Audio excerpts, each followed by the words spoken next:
Thank you, Subhash ji. Thank you, New Socialist Initiative. Thank you for this honor.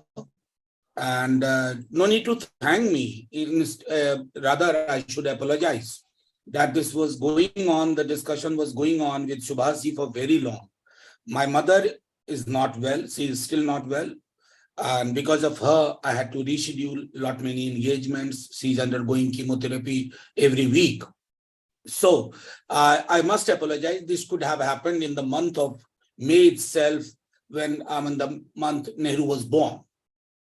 But because it is all about reimagination, I can see Aditya ji also and so many other friends, it becomes very difficult to share my share of reimagining Nehru with you all, because all of us do that reimagination, if not through our writing or through speaking, maybe while we are going to bed, we reimagine if Nehru was here, how would he have thought about it, or how would he would have shaped or reshaped his politics. So I'll do all that, whatever little capacity I have or whatever little reading I have, but I must acknowledge my reading of Nehru at a greater depth. I must say thanks to Honorable Prime Minister, Mr. Modi. Because of him, I went back to the books I had already read. I reread them. I reread things written by Nehru and written on Nehru. So, I should be fair in my acknowledgement. Thank you, Prime Minister. You made us revisit Nehru. That's number one, sir. Number two, the idea of reimagining Nehru came also because, since again 2014, almost on a regular basis, either on his death anniversary or I'm sorry, I must correct myself. I said May. May was the month he died, and November was the month he was born. So since 2014, almost every year I have been writing a letter addressed to Nehru. Again, I must confess and acknowledge that this letter writing thing I borrowed from Nehru. I don't think we have a greater letter writer in our history, and forget our history, even in world history. He was amazing. So every year since 2014, and again I'm going back to the fact that 2014 Prime Minister Modi took charge as Prime Minister of India, and every year, as I said earlier, I repeat, I used to write. I still write. I contemplate writing even before the next general election. The reason being very simple, that in all those letters, I engaged with Nehru, tried to engage with Nehruvian ideas. And Nehruvian ideas are actually not very abstract philosophical kind of thing. If I have to borrow a term from Gramsci, I would say praxis kind of thing. Nehru, in fact, was, I would say that I'm not sure whether he had read Gramsci or whatever, but the fact is, we get an insight into Nehru's writing and persona, his working style, a lot similar to the ideas of praxis propounded by Italian Marxist Gramsci. Now, what is this? I mean, when you want somebody dear to you to come back on earth, it is actually in the backdrop of painful memories of contemporary times. These painful memories, which pains you, which pains the nation, which pains people who looked at the architecture and the edifice of this nation through Gandhi, Nehru, Azad, I would say they felt little like orphans. That where are we heading? So, and for them, their thought appeared to be a thought in the orphanage. So most of us, when we reimagine Nehru today, we try to come out of that orphanage where we have been pushed in last couple of years to see and probably have a sense that what Nehru would have done or would do if he comes back on the earth. In real life, there is no mechanism people come back on earth, but imagination doesn't follow the grammar of real life. So I begin from here. Majoritarianism is something Nehru abhorred. And his writings, his speeches are testimony to the fact. If you look at the discourse during the partition or the exchange of letters between different political leaders, Nehru was very clear. He had no ambiguity. I would say probably he was the only one who had absolute clarity regarding the roadmap the independent India has to follow. What was that roadmap? In one of his speeches said that whatever happens in the other side, that is the newborn Pakistan, please, and this he said in front of Mahatma Gandhi, I will not allow this country to become Hindu Pakistan. That was his idea. He knew the inner pulses even at that time. Let's not be in a make-believe kind of world that everything was great and rosy in the years of partition years, either before or after partition. There was something fundamentally shifting in our public imagination, public discourse. Nehru was quite aware of it. And thus his position on majoritarianism had no ambiguity at all. There were people in the Congress who had ambiguous position. There were people in the Congress who, in whatever capacity they could do, they tried to provide or bring roadblocks into the kind of politics Jawaharlal Nehru wanted India to usher. I must say that Gandhi did not quite share the worldview of Nehru. But Gandhi also at the core of his heart knew that the worldview of Nehru is the only antidote available to us with this kind of poisonous politics. And thus what happens? Gandhi actually, in the context of his proposed fast in Punjab, he said, don't do it. You have to work here. Hindi ke Jawahar bane raho.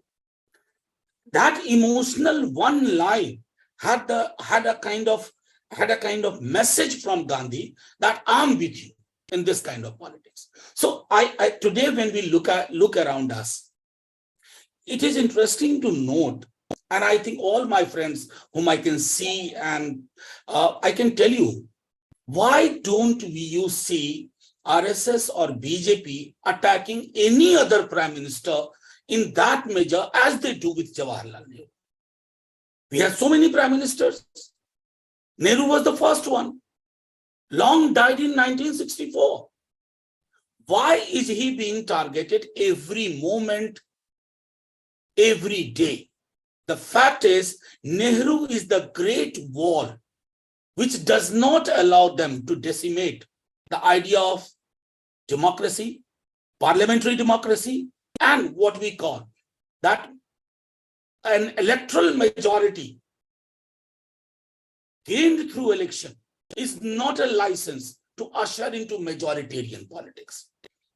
A distinction has to be made between majority in parliament and going berserk with majoritarian politics.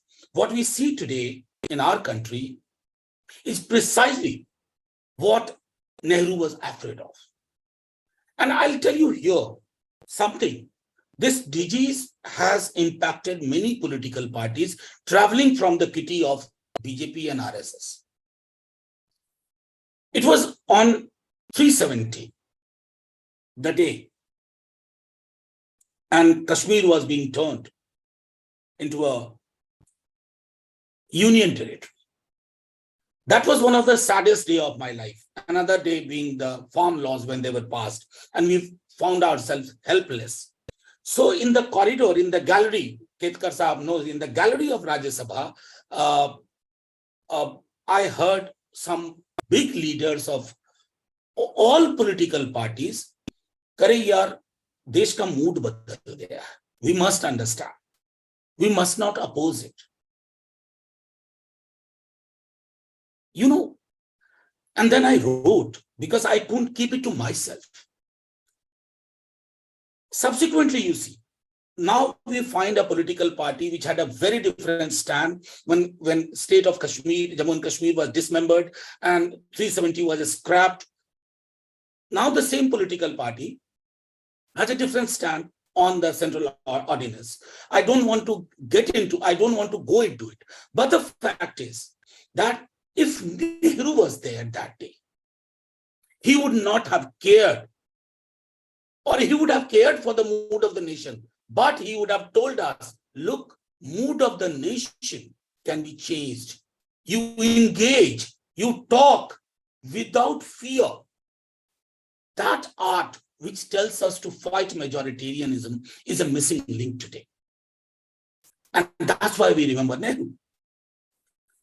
Now, second, connected to majoritarian politics, because majoritarian politics, you know, it's almost like, how does it impact? It impacts not only parliament, which is a symbol of democracy.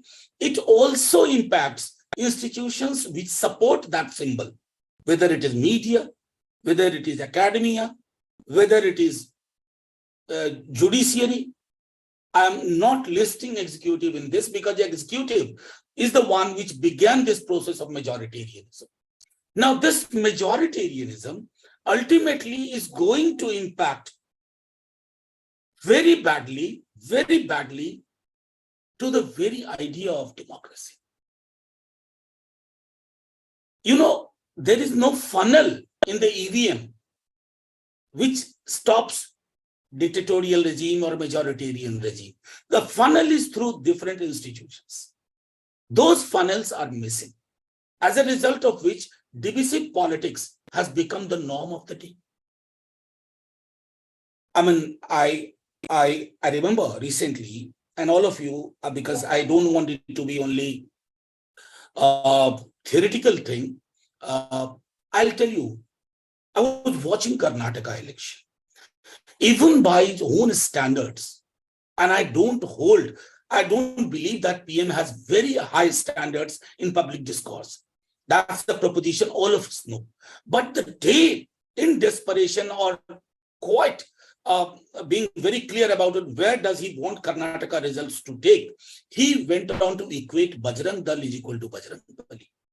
That was another very sad day in the memory of India. Now, why was he tempted to do that? Because he had success stories of certain elections. And those elections told him that bread and butter have limited capacity. Unemployment as an issue, you must look for emotive issues. Now, in his scheme of things, the only emotion which gets drawn to election is either in the name of national security or in the name of gods and goddesses. You watch, when they speak, they don't speak about core issues which define our everyday life.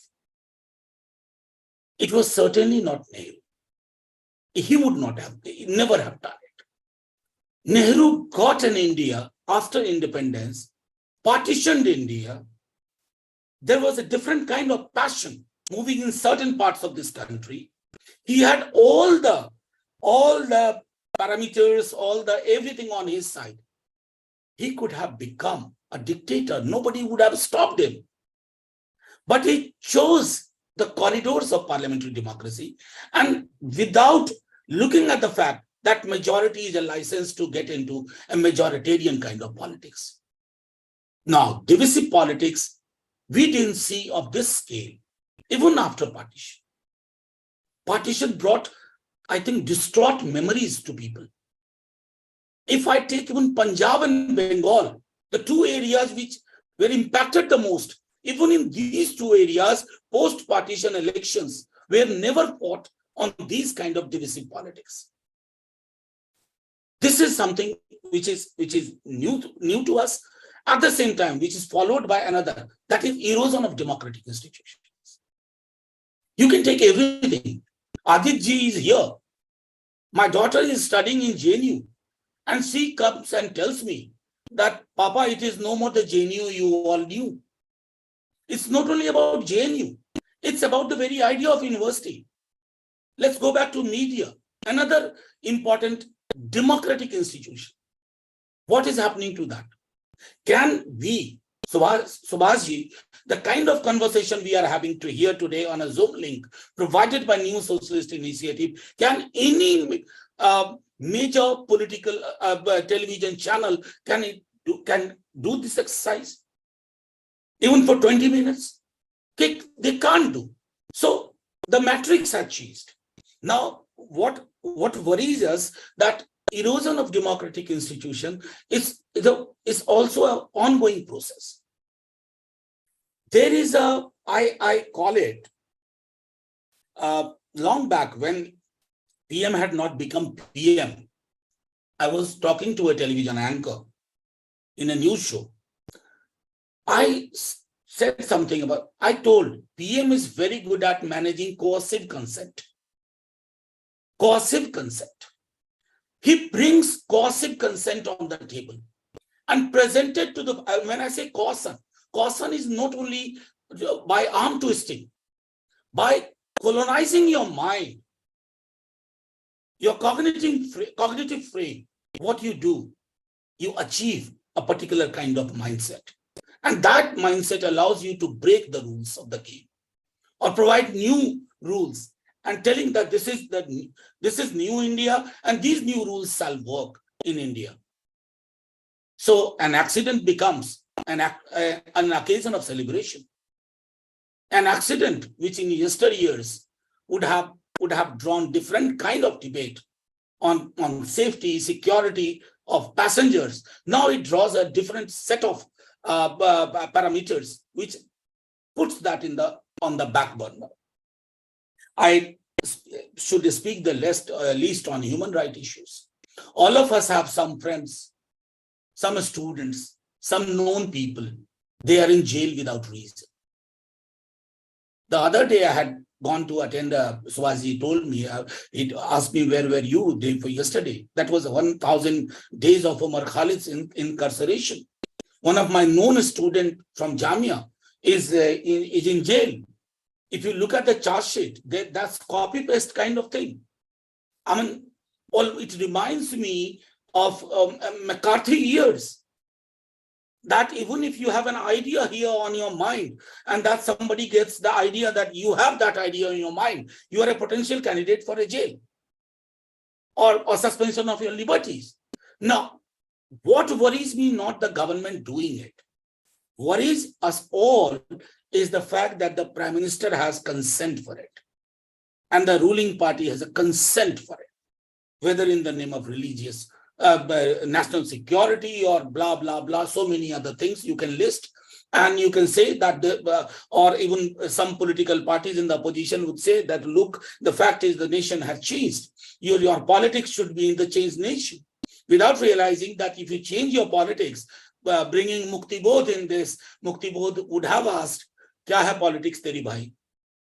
Now, so, and again, economic policy, I will not get into it, because if Nehru was here, he would have scolded the first liberalized, first Congress government which brought this liberalization, and under Tina, there is no alternative, let's go for it, structural reforms and so many other things, which almost sounds like oxymoron. So I would rather say that for Nehru, the idea of economic policy was integral to his persona, which is essentially democratic. And he time and again repeated that you have to democratize your economy. What did he mean when he spoke about democratization of the economy? Nehru today, if he had seen the Oxfam report, if he sees the Oxfam report from above, from heavens, that the scale of income disparity, income inequality, he would have been appalled. That look what they have done. I mean, in a vast ocean of insecurity, poverty, hopelessness, despair, you have 5-6 islands of prosperity. Let's let's not call them crony capitalists for a moment. But in the scheme of Nehru, it would have, I think, it doesn't fit in. And before I move on to the other aspects, I'll tell you, one day I had a brief, in media terms, they called it altercation, but it was not, it was an argument. I had asked the MEA, Jashankarji. I asked him plainly, Ketkar Sahab was there that day in the house. I asked him, look, you say as if India's foreign policy was nothing before 2014. And everything is since then only. And my question was particularly in the context of Palestine. Because while Gaza was being bombed, my government did not give any statement. So he provided an answer, this thing has changed in 2014 and blah, blah, blah. Then I happened to see one of his statements recently, where he said, how can we challenge China? It's a very strong economy. It's a huge economy. Nehru would have slapped him. I mean, slapping shouldn't be considered as literal slapping, but he would have told him, my boss, resign kar do. If he was his MEA, he would have sought his resignation immediately. I mean, the very idea of non-aligned movement, if you look at it, what was it? The world was in two powerful lobbies, and a newly born nation, which was not a $1 trillion, $2 trillion economy, but we had the courage and the conviction that we spoke for the entire colonized world, whether political colony or economic colony. Do we speak that language? We don't. Why don't we speak that language? Because we don't have Nehru. What stops us from bringing Nehru in? Because the regime knows the only wall between its idea of making it the rhetorical Hindu Rashtra. The only challenge is not from the opposition, is from the Nehruvian ideas. Even in his death, Nehru stands upright. So every time they have to do something, if they have to put a Sengol, they have to connect it. The Nehru received it. He put it somewhere else. Yes, boss, Nehru received it. He found it useless. In a democracy, a symbol of monarchy. So he put it at the rightful place. But now your politics demands you to bring back Sengol. Nehru, in order to understand his people, he did not need a Sengol to give a sense to these people that, look, I'm there for justice.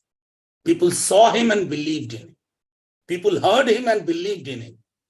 That is personal inadequacy of our Prime Minister. On a lighter note, I must tell you, there are two sets of people in our Prime Minister. One is a great Mughal. I mean, you can choose any Mughal ruler. And there is a sense of what we call imitation is the worst form of flattery. He tries to imitate Nehru, but he cannot imitate Nehru in terms of ideas, in terms of his conviction. So the easiest thing to get a Nehru jacket and call it a Modi jacket. So I'll move from here. You know, while talking about all Nehruvian ideas, if one has to see, I know the kind of people I'm talking to, I don't need to give these kind of details. You all know. It's just that let's reiterate.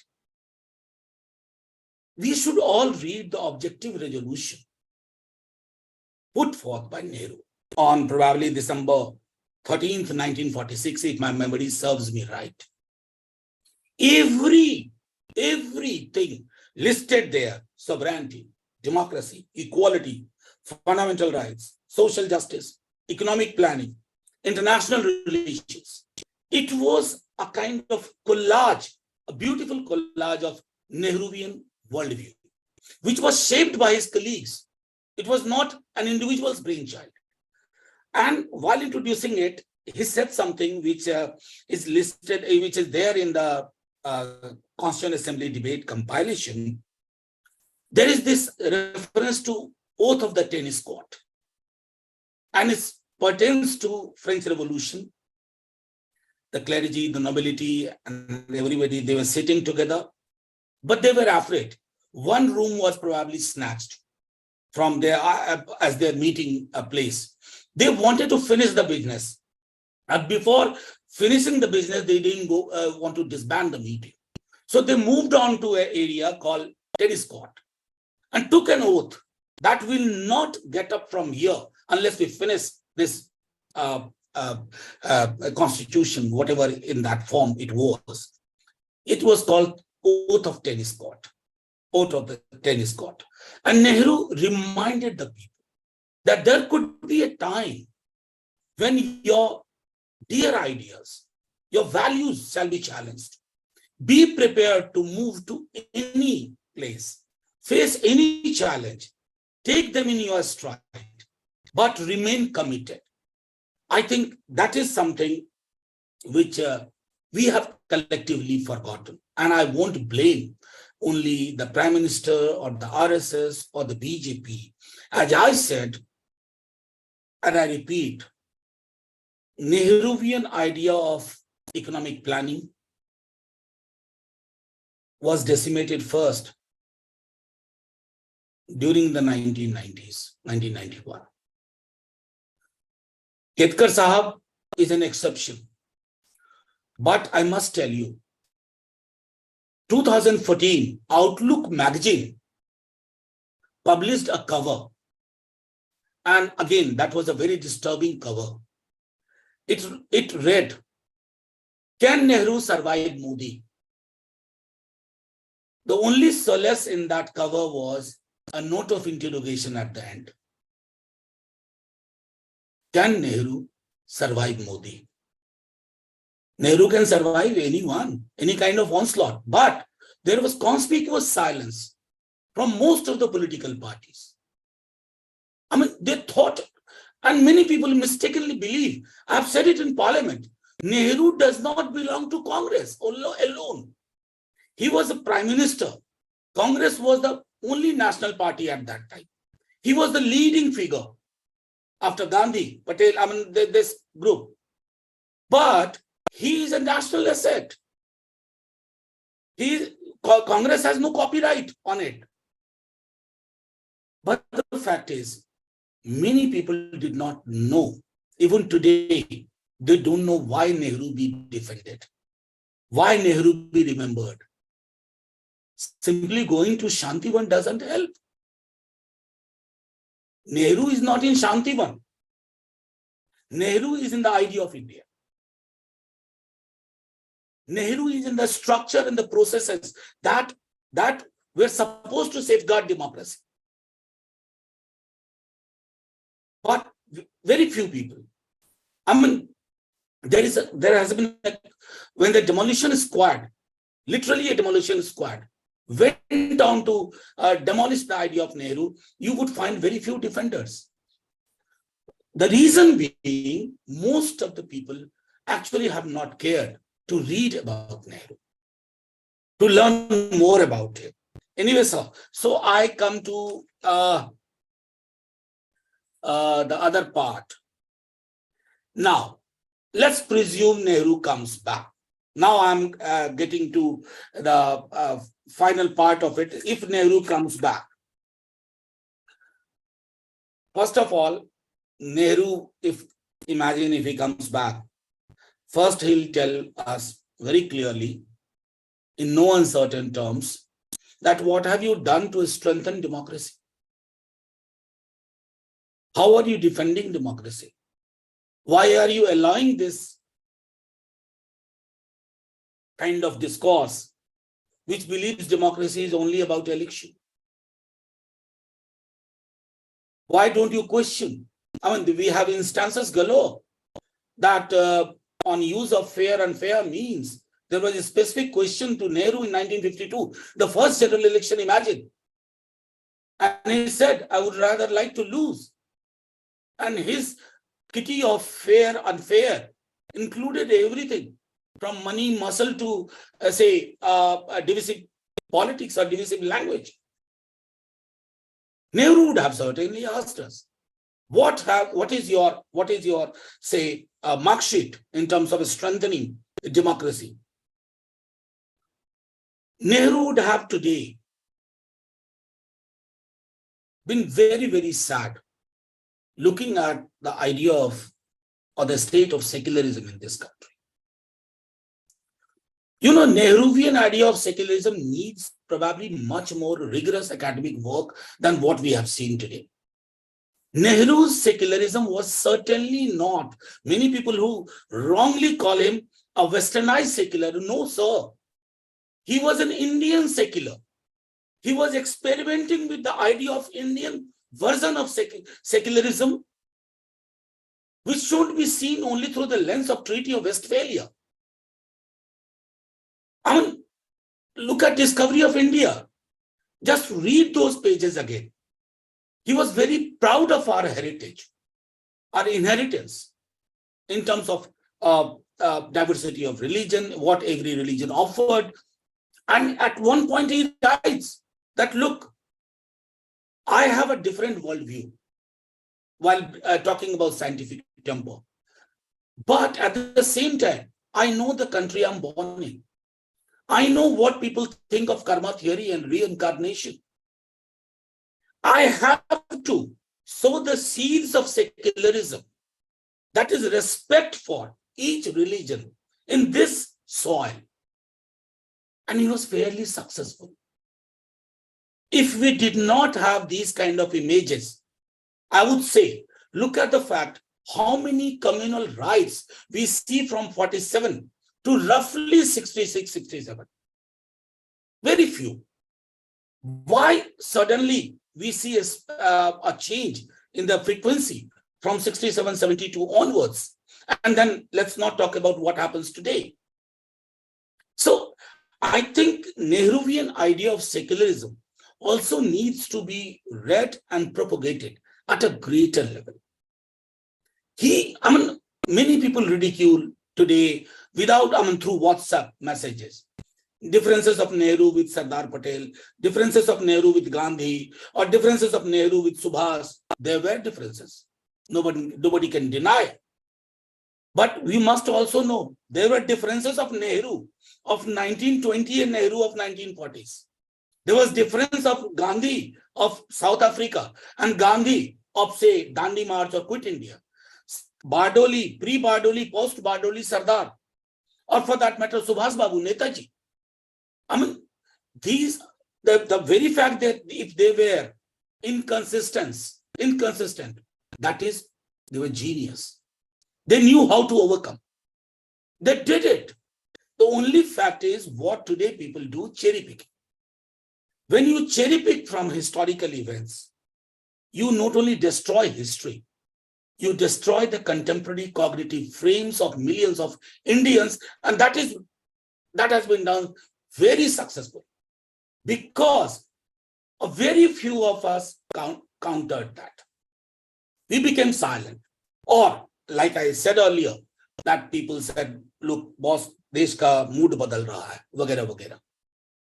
Interestingly, I'll tell you, एक वाकया अभी याद आ गया, इसलिए मैं बता रहा हूँ. जवाहरलाल जी ने अपनी ऑटोबायोग्राफी भेजी अमृता शेरगिल को. अमृता शेरगिल ने कहा कि आमतौर पे मैं बायोग्राफीज नहीं पढ़ती हूँ, ऑटोबायोग्राफीज नहीं पढ़ती हूँ, क्योंकि लोग उसमें अपने बारे में इतना कुछ लिखते हैं कि जादूगर थे, ये आता था, वो आता था, लेकिन आपकी जरूर पढ़ूंगी.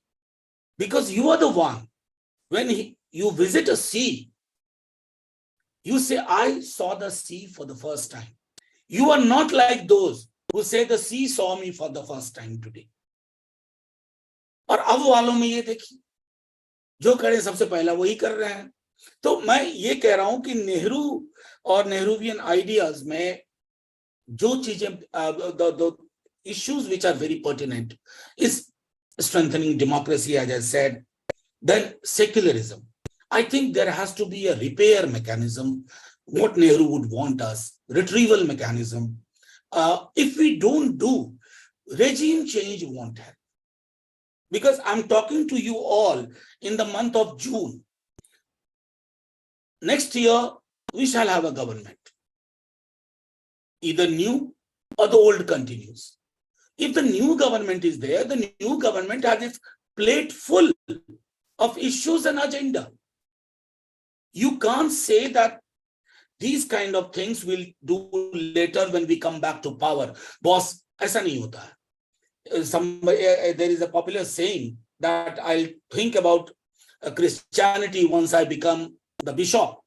It doesn't happen that way. So I think Nehru would have told every citizen of this country, strengthen democracy, promote secularism in your personal life, in your public life. Religion is a matter of personal life. Be hugely religious. But when it comes to state and state policy, make sure that the state policy does not engage with at a greater scale with one religion and leaving aside other religions. Did we hear the word lynching in the entire phase of Nehru or even subsequently? Now this is one word which comes almost every second day, third day. I mean, I don't think any Baba would have got that kind of say hello, which they are getting today. Why it is happening? Because the idea of scientific temper, which was very dear to Nehru, he would have been very, very critical about this issue also, if we reimagine him today. Now, the idea of Science Congress, compare the speeches of Nehru and compare the speeches of the current Prime Minister. I remember, I think it was his first or second speech, where in the surgery kind of thing he was referring to, and he referred to Ganeshji. With all due respect for all the gods and goddesses, the fact is that why do you have to look for everything in the ancient text? And in order to say that, look, we had this, look, we had that. No. Scientific temper means the spirit of inquiry, the spirit of questioning. What do we expect? He would have told us from a regime which has taken out the Darwin's evolution theory. The idea today is not to have discussion on evolution, because evolved mind will question, and the regime doesn't like question. Nehru would have been certainly very, very powerful about it. Then I must also say that the idea of welfare, which Prime Minister many a time ridicules it by saying revdi, freaky revdi. I don't know who his script writers are, but they are not doing good to him, because he may not be a Prime Minister tomorrow, but these speeches shall remain in the public domain. And these speeches shall be a reason for many PhDs, subsequently many MPhil, many books shall be written, how not to be this kind of Prime Minister, how not to speak like this. Now, this is something where Nehru would have been very, very clear. And then the idea of, I won't say repeat it, but as far as this issue is concerned, non-aligned movement or the very idea of foreign policy, I think he would have revisited all that. But the most importantly, I believe what he would have done is to tell us that believe in yourself. Indian democracy has faced these challenges earlier also. Many of us become very, very hopeless and we go into despair. Friends, when we meet, we are told, look, kuch hoga, badlega kya? I repeat, regime change won't help. It's a huge battle. It's a battle not only to defend a memory, our national memory. It's a battle to make sure that surgical implant of memory doesn't take place. They are trying to do that because the a regime, a political party, a structure which had no contribution in the making and shaping of India. They have to locate a new history for themselves. The only way of locating a new history for themselves, Aditi ji, I must tell you, they would imagine counterfactual imagination. I've written about it. I have read some counterfactual histories. They look good as a fiction. They look good. They tell you like how, look at the imagination. Somebody imagines if Caesar had not crossed Rubicon. But in real life, if your counterfactual imagination replaces history violently, you are actually doing an irreparable kind of damage to the citizens, to the idea of citizenship, to history, to the idea of historical imagination, not only to the past, but also forgetting the present, even the future. Certainly, and last but not the least, I would, many things I thought, but I would just close it by saying, India is a better, and after this, I'll share a personal memory also. India is a better place to, I'm quoting Inder Malhotra. India is a better place to live in because Nehru lived, and no matter how long the babies born on the Diamond Jubilee of Independence live, they will never see the like of it. Ketkar Sahab, my date of birth is 15th November. In Parliament, wrongly, it is 5th of August. So I followed Nehru even dates. 14th, he was born. 15th, I was born. My father's name is Jawahar. Imagine that phase. I never saw him because I was born 3 years after his demise. But every moment when you are in crisis, your national life is in crisis, you remember Nehru.